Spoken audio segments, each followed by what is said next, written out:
Okay, thank you, Lillian. So the JCCV, as you probably all know, is the recognised roots body of the Jewish community in Victoria. Firstly, can I say how awesome it is, how great it is to see you all here this evening. I know how difficult it's been for everybody since the atrocities of October 7, and also seeing the increase in anti-Semitism across the state.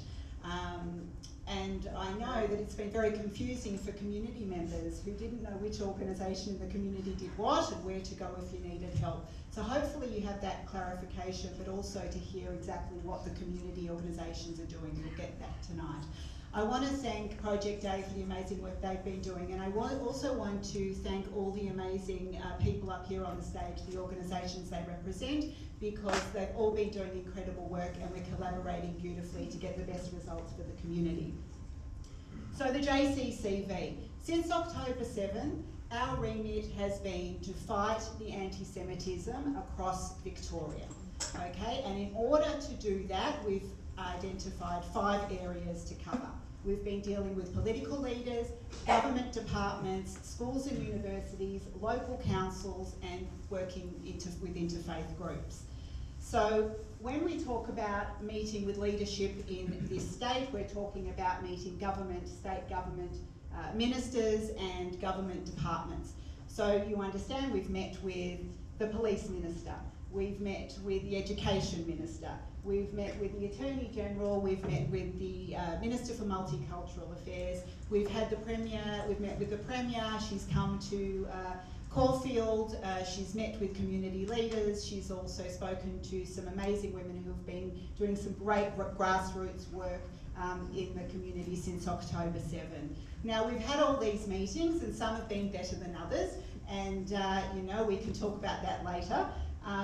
We've also been meeting with shadow ministers, both federal and state. We had a great meeting with Senator Sarah Henderson, organised by Project A, with August and some of the other community leaders here on the stage, talking about anti-Semitism and the encampments on university campuses.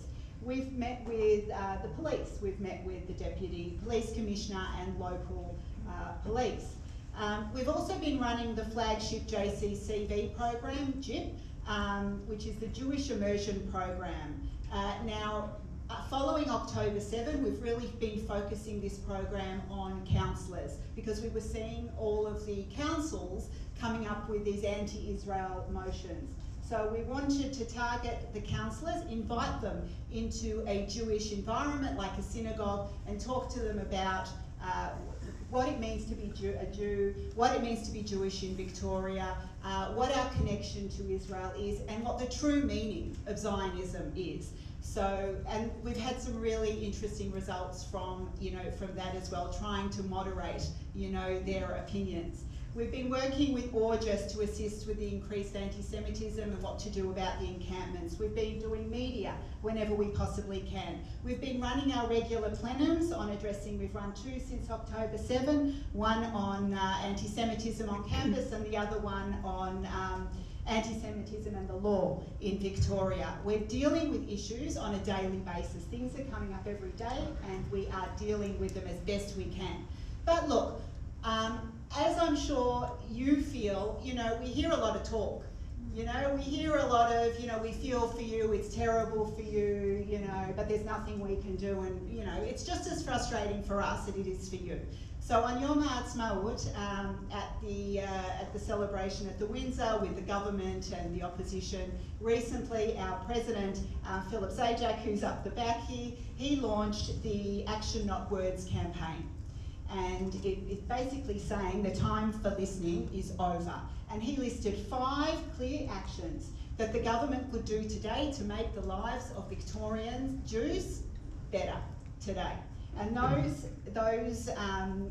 actions are: maintain moral clarity.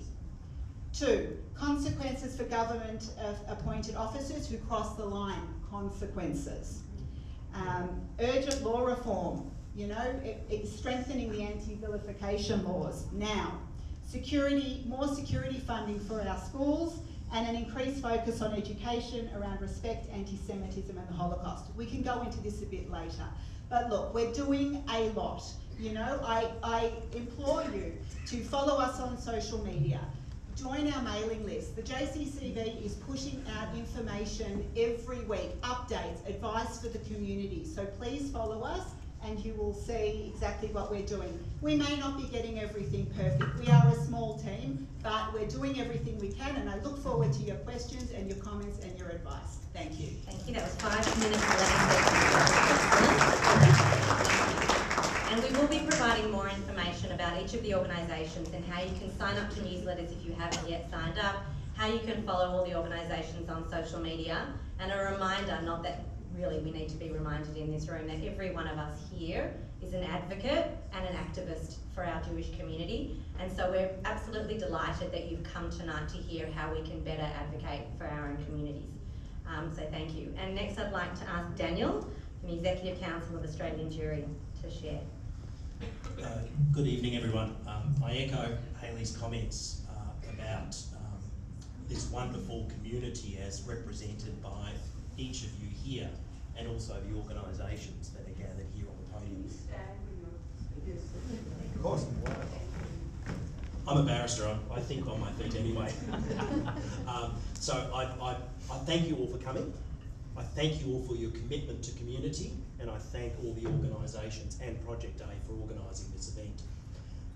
The ECAJ, the Executive Council of Australian Jewry, of which I'm the President, is the national roof body for the Jewish community. We have beneath us as our members, state bodies, including the JCCV. Like the JCCV, we have been engaging a lot more, and obviously at the federal level rather than at the state level, and also with our state counterparts. Some particular areas that we've been working on have been legislation, for example, the anti-doxing legislation that is in train as a result of the linking and doxing of the Creatives for Israel group. And another thing that's come out post 7 October was the, and which is ongoing, is the funding to improve the security for our community. There's a $25 million government grant which we are administering nationally to improve security across the country. I wanted to speak about two particular things, and this is reflective, may I say, of something that all the communities, that all of the organisations are experiencing. The first is, every day is different. This is like, post 7 October is like a multi-headed hydra. So last week we were dealing with getting rid of some of the encampments on the campuses. This week we're dealing with the fact that some of the organisations that have been promoting those encampments, it would appear, are fronts for terrorist organisations like Hizb ut-Tahrir, and the links, very dark links, between those organisations and the sort of veneer they place upon them that they're engaging in free speech and and the rights of students to speak, and perhaps bringing in people who unwittingly don't realise what they're supporting. That's the nature of it. Every day it's a changing thing for each of these community organisations. The second thing I wanted to mention is that the experience in Melbourne is not unique. What we are experiencing here is being experienced in varying degrees right around the country and internationally. There are different manifestations. The encampments in the United States were more violent than here. In London, the marches are larger. In South Africa, the government is far more pro-Palestinian. But each of those are manifestations of the same fundamental problems that we've all experienced post 7 October and that we're all fighting, which is this explosion of anti-Zionism and the crossover into anti-Semitism. And that's what all of these organisations have been fighting. That's what all of us are fighting. And it is not unique to us in Melbourne, unfortunately. Thank you, Daniel. Excellent for a barrister. And next I'd like to call on Alon Casuto, just off the plane from Israel. So welcome home. So welcome back. So you could tell us a little bit about Zionist Federation. Stand up. I will stand, okay. As Bill mentioned, I've been back for 3 days. There's something very special about being in Israel, being in a place where we are the majority. the first thing I noticed, and it's probably a symptom of what I call battered diaspora Jew syndrome, is that I got so emotional and elated and excited at every Israeli flag I saw. And of course I landed on the Erev Yom HaZikaron, the eve of Yom HaZikaron, and flags were everywhere, everywhere. Every bridge, every house, every apartment, every building had Israeli flags everywhere. And the first thing that came to mind for me was the battle we had undertaken as a community to have one Israeli flag flown at Federation Square for one day, and the lengths we had to go to in order to get that up. And the fact that if any one of us were to put an Israeli flag on our cars or on our homes or on our buildings, we would become instant targets. And that is the battered diaspora Jew syndrome. And it's a symptom of a very different world that we've got post 7th of October, as Daniel mentioned. Life as Jews, life as Zionists in Australia, in Melbourne, all around the world has changed drastically. And I know because I applied for my job as CEO of the Zionist Federation of Australia in mid-September last year. I got the job in early November. And so in that interim period between when I'd applied for the job and when I was told that I got the job, I think we all remember what that month was like, what those few months were like, and the world has changed drastically since. What it's also meant is that our organisations have had to rapidly change and respond. And as you'll hear from every single organisation here, our days, our weeks, our months look completely different since October 7th to what they did this time last year. The Zionist Federation, which has been around since 1927 when it was founded by Sir John Monash. We represent 20 federal organisations, over 149 Zionist organisations across Australia. We've got a legacy of advocating for the community and for the State of Israel for nearly 100 years. But the times we are facing now are very different. And what that's meant is that the need for what we do, the need for the type of work and action that we take is greater than ever. And so when we talk about leading our community, advocating for our community, and cementing the bond with the State of Israel, it's taken on a whole new meaning. We're spending huge amounts of time, really, probably like a lot of the organisations here, working in the shadows, working behind the scenes. It's not always up in front of crowds, it's not always thankless. A lot of the work happens in hundreds and hundreds of meetings with people of influence across government, across media, with other community and faith leaders. That happens with organisations and stakeholders within our community. And a lot of that is to build a thriving Jewish community and to really connect Australia to Israel. Because what we know is that on the one hand, there's a need for us to be mindful of this new wave of anti-Zionism, anti-Semitism that we're all confronting. We know that incidences are up tenfold. We also know that people in Israel for the first time are saying to us in Australia, how are you doing? It looks really terrible over there. We're worried about you. What's it like in the diaspora? Have you packed up your stuff yet? And that for me is painful to hear, that for the first time people in Israel who are living through a war, whose family members are out there on the front line, are worried about us in Australia. That's painful. And at the same time, we know that if all our organisations and all the people in this room are focused completely on combating anti-Semitism, and that becomes the central focus of our identity and our work, then we're actually missing the true antidote to anti-Semitism, which is building the breadth and depth of our Jewish community and our Jewish identity and our connection to Israel, and doing that in a positive way. So yes, we've been battling Hizbut al-Tahrir, we've been advocating for them to be prescribed as a terrorist organisation, we've been making submissions on anti-doxing legislation, we've been calling out imams who are saying anti-Semitic jargon and saying that Jews are apes and pigs. We're doing everything we can to put anti-Semitism on the agenda. And at the same time, we've been doubling our efforts on actually building Jewish identity. This year, my proudest achievement is that despite there being a war in Israel, we've sent 250 young Jewish Australians from across Australia to Israel on short and long-term Israel programs.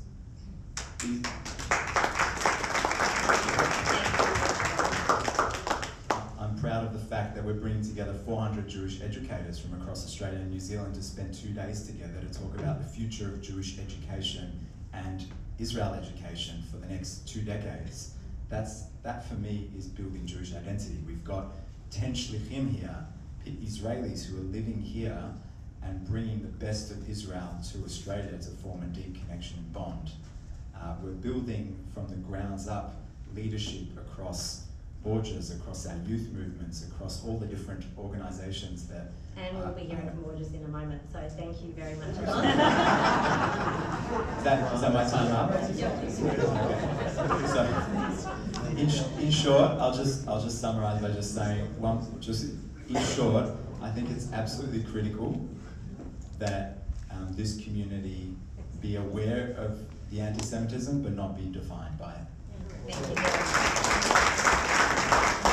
And that's a perfect segue to a person who's been incredibly busy, and that's Noah from Orges, to share some of the challenges. But yeah, a round of applause for our representative students who have been working, particularly the last couple of months, whilst they have exams, whilst they have classes and assessment to do, supporting our young Jewish students. And you know, as a mother with 2 university students, I just want to say a huge thank you, and an Orges leader. A plug for my daughter. I wanted to say thank you to Orges as well from the Klein Itzkevich family, so thank you. Thank you, Shasta. I feel like that's smooth these days. I also want to thank all the above, the amazing organisations today, Lille Project A, Moran, and everyone who's been involved in this fabulous forum. I'd also like to, it's great to see so many ex-Orges leaders, alumni in this room as well. I kind of want to frame what Jewish students have been facing in kind of 3 distinct time periods. And one of them was actually prior to October 7th, when my predecessor, Alyssa, and all of us at Orges came out with a report of anti-Semitism. And this was prior to October 7th, and it already showed that a majority of Jewish students had faced some form of anti-Semitism on campus. And what we did is that we went around to all the universities, presented this data, and said, we have an anti-Semitism problem at our Australian university campuses. Then what happened?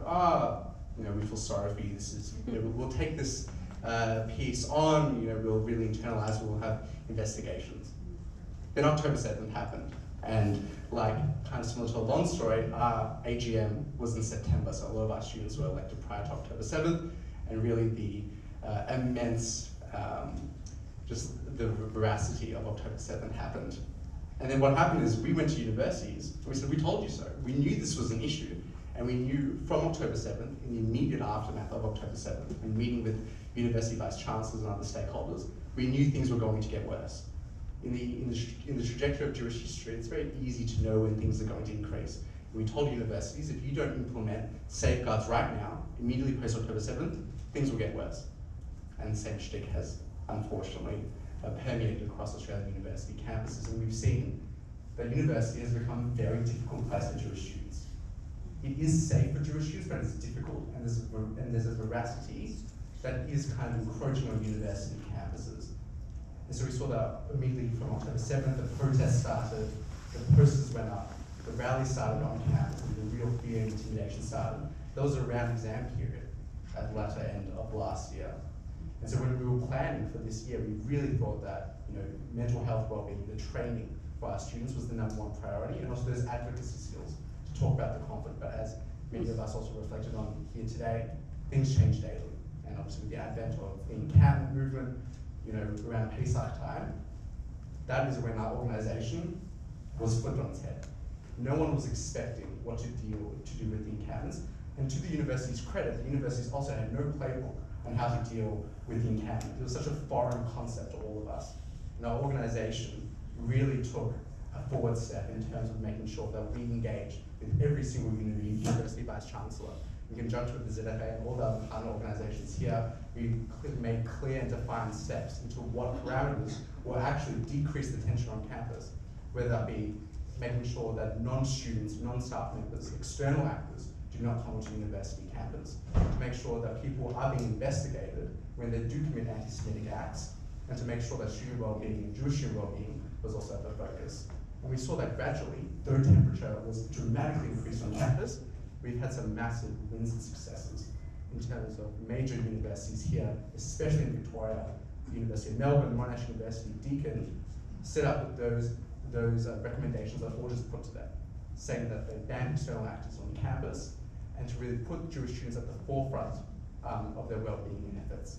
And obviously, it was done in a manner that wasn't timely, and we would have liked for those implementations, those recommendations to be adopted earlier.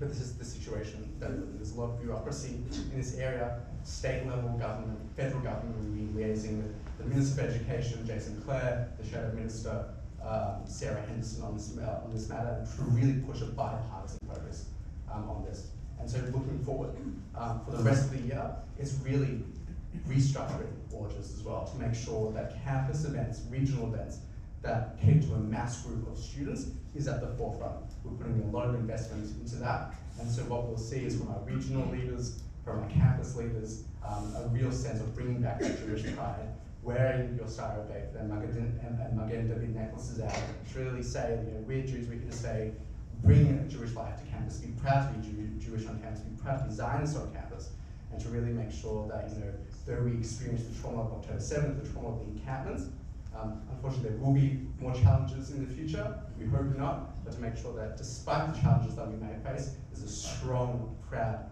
Jewish student body on campus, and that's what we're doing at Orchards.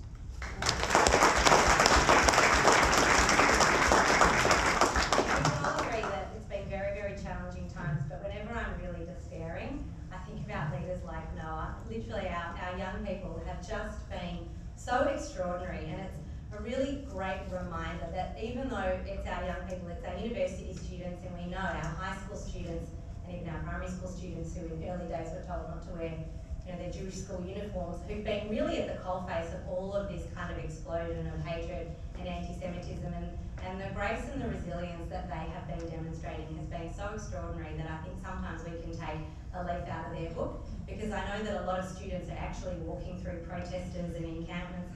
Whilst some of us have to do that in the city, we're not really faced with it on a day-to-day basis like our students are. So I just wanted to pay tribute to our students. And thank you for bringing up, Noah, the topic of mental health and wellbeing, because whilst we don't have any of the organisations represented here on the stage, I know that there are some amazing people in the audience tonight, including Sharona. Where's Sharona? From Hatzolah, who is spearheading some mental health support and offering resilience training to members of the community. I'm going to ask Sharona maybe just to share a little bit about what Hatzolah is doing in the space for those who are not aware. Great, thank you. Good evening, everyone, and thank you for the organisers for inviting me here tonight. My name's Sharona Bloom, and I'm the social worker at Hatzolah. Many of you were probably not aware, that Hatzolah is in the process or is setting up a mental health service. So from October 7th, I was actually in Israel, but together with the general manager, we managed to get a whole lot of psychologists together who were providing counselling for people in the community if they needed it. I mean, hopefully people knew about it. It was advertised in various places. And now at the moment our main focus is on providing counselling to university students and staff members. We also follow up every case, or most of the cases that we're called up to by our responders go out to, and I offer support or practical assistance or counselling, so that's available also through Hatzolah. So when we set up the mental health service, we were wanting to be proactive, not reactive, and we as I said, follow up on cases, support individuals and families, and also the responders who are often seeing very traumatic cases. I help with the debriefing. So this service is available to the community. I've got my card here if anyone wants to discuss anything, and the service for university students is available on Try Bookings, or if you get on the Hubsolar Instagram page, you'll be able to see a lot more information about what we do. And I'm just thinking if I've missed out anything, but most of you probably had the services of our dedicated Hubsolar first responders, and they do an amazing job, and hopefully we'll be able to provide similar service in the mental health space. Thank you so thank much. you so much. I also need to give a shout out to my mum, who's one of the psychologists. So, Rosa, do you want to just put your hand up and I'll Thank you. we're going to hear from the last three panel, but I just want to pause to share some information with you. We sent out a poll last night. We had 250 people registered for this evening, which we think is extraordinary and just shows that obviously people are keen to connect and hear more about what the community organisations are doing.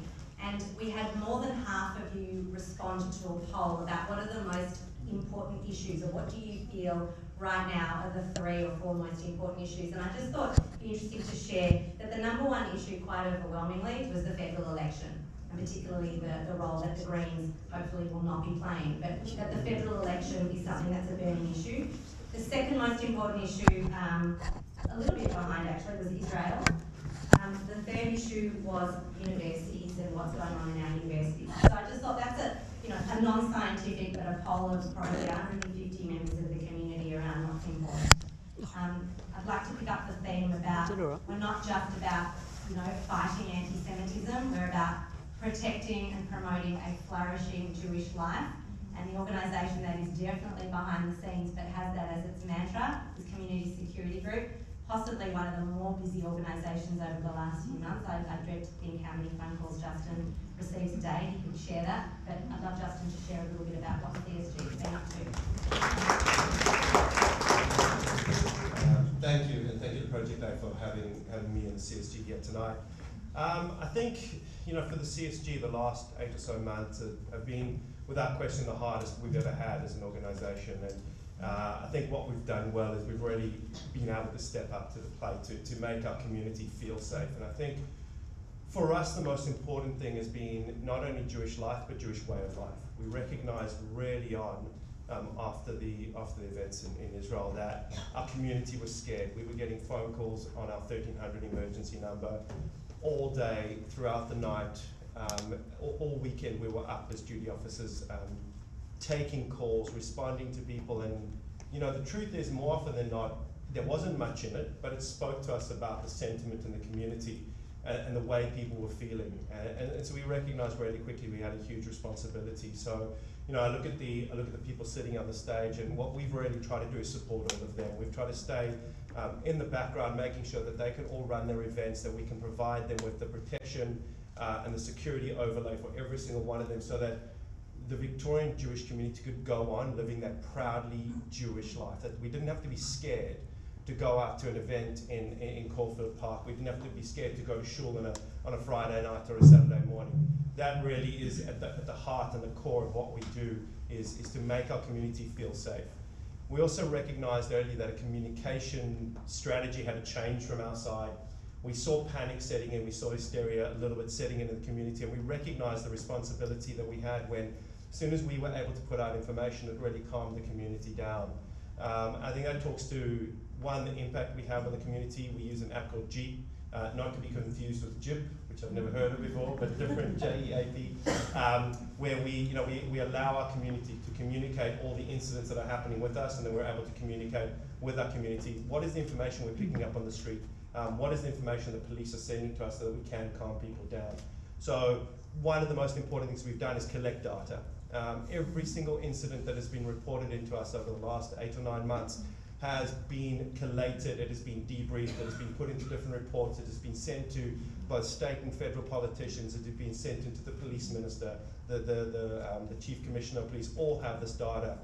We've given all just some information recently. We did a report on all the incidents that have taken place on universities in Victoria over the last few months. We did an impact report for them to then take to all the vice chancellors. We've given it to the JCCB and the ECHA to take to state and federal government. So we're trying to provide as much support as we can to the community to keep them safe and, most importantly, let them feel safe.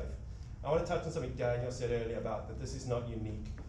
I was lucky enough to be invited to America a couple of weeks ago to teach a course there for American volunteers doing security.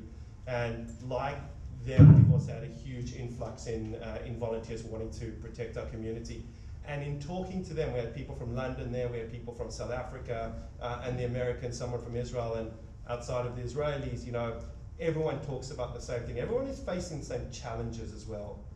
Fighting anti-Semitism, living a proudly Jewish life, we are all grappling with this, and it is a unique situation for all of us that, you know, we all have to stay together as one. These organizations, our community, have to band together as one, and that is the only way that we are going to meet this head on and come out stronger in the community we were 8 and 9 months ago. So for me, that was a really important lesson, and I just want us all to recognize how important it is as a community that we band together, we stick together, and we come out of this stronger than we were when we first went into it. I'm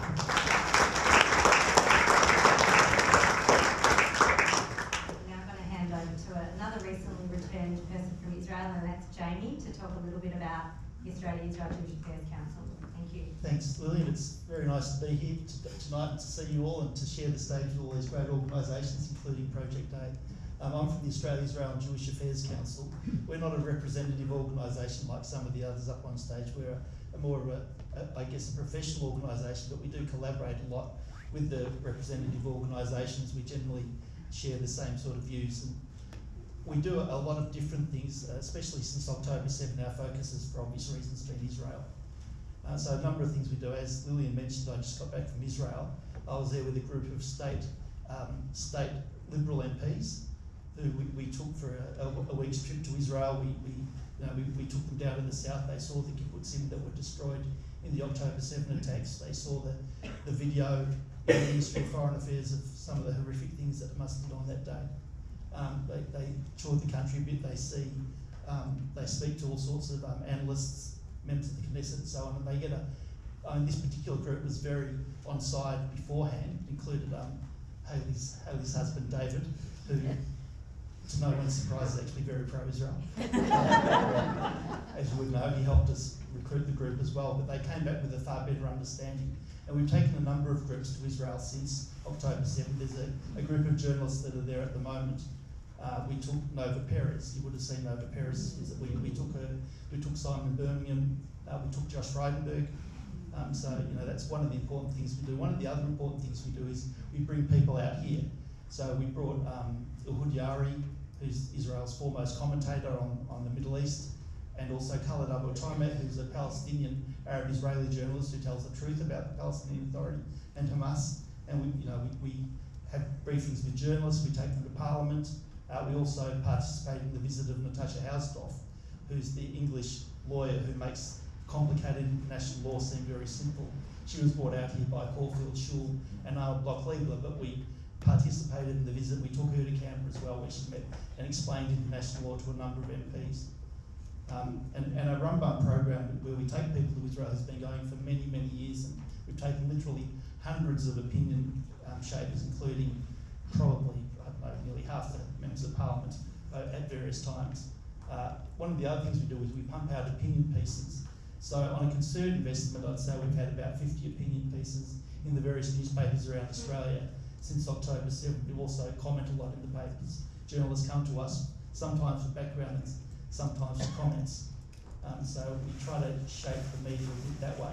We make complaints to the ABC when they don't abide by their editorial policies, and they generally ignore our complaints, but occasionally, where it's particularly blatant, they pay attention to us. Unfortunately, a paper like The Age can be as biased as it wants because it's commercial and it does whatever it thinks sells papers. We pump out a lot of information ourselves. If you want background information, and we keep updating it on what's going on in Israel, what's really happening. We put out a magazine every month called the Australia-Israel Review. We also have a blog where we keep on adding articles that we've written ourselves to try and keep people informed of what's really going on over there. We have a large social media presence. We have 150,000 followers on our YouTube channel, and thousands more on the various other social media sites.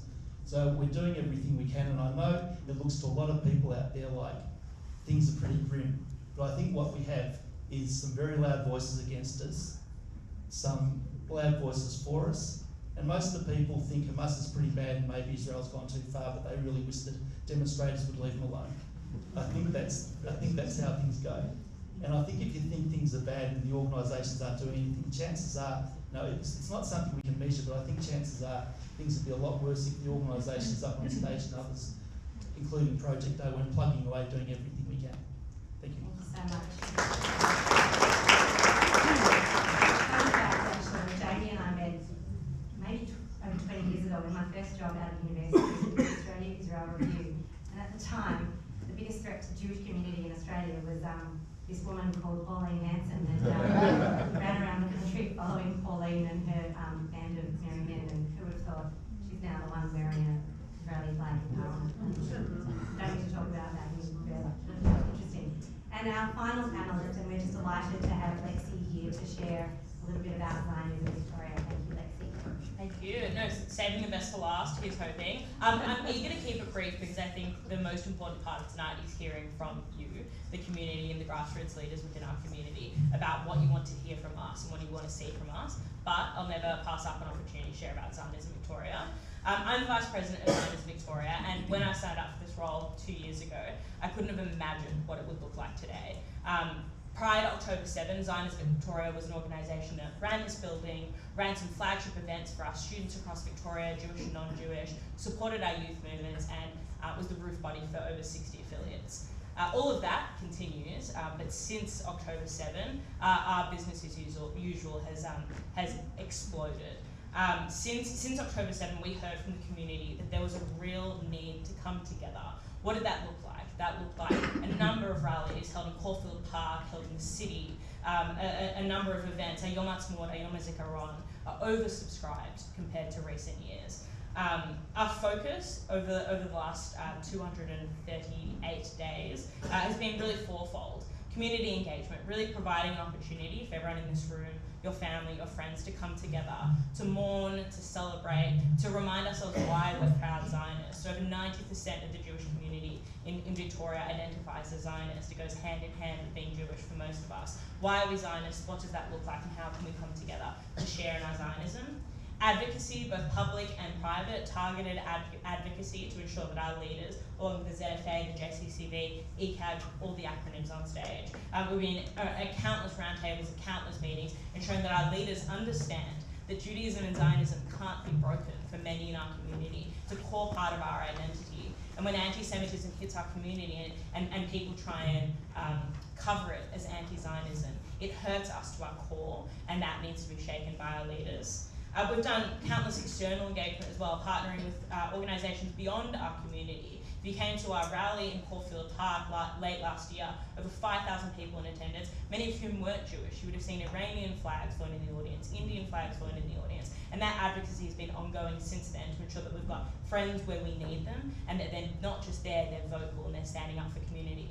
It's been disappointing in some instances that a lot of the relationships that we've been working on for decades to be there when we've needed them haven't been there, but there have been some that have been surprising and stood by us since October.